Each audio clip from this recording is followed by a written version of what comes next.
I've seen a lot of people talking about how this high protein fad is a fad, and quite honestly, it's not a fad. What makes me say that is the fact that protein is one of your three main macronutrients. Our bodies certainly need all three to function in some way, shape, or form. What does that look like? Protein is going to break down into amino acids, which are used in order to regrow our muscle tissue as well as maintain the muscle tissue that we have or grow new muscle tissue. Fats are necessary for hormone function, and so we don't want to drop those too low. Otherwise, we can have issues, especially women, if they're too low on fats. And then carbohydrates are going to be our primary fuel source. They are so important in the fact that if you don't have them, our body is going to make them through the utilization of other macronutrients to turn into carbohydrates. We're the substrate of carbohydrates in the body. So, as I've broken it down, it's not a trend. We need all three in order for our body to function. But that does not mean that for everybody they need to have a super high protein diet. What I mean by this is if you're just trying to lose weight, you want to have a high enough protein in order to maintain the muscle that you have.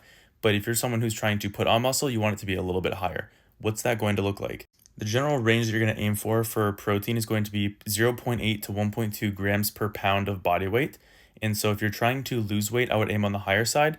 If you are trying to put on muscle, you can usually be on the lower side because you already have other fuel sources in terms of fats and carbs that are going to be higher, and you don't need to pull from this muscle in terms of energy usage, so you don't need to have your protein be as high. Another way of saying that is just 1 gram per pound. So if you weigh 150 grams. If you weigh 200 grams. That's a simple way of breaking down protein.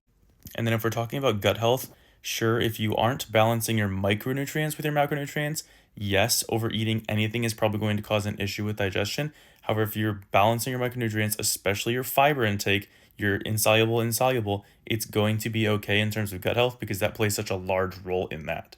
So, no, high protein is not a trend. It's going to be extremely helpful, especially for older individuals, as they're going to have more issues with muscle degradation over time.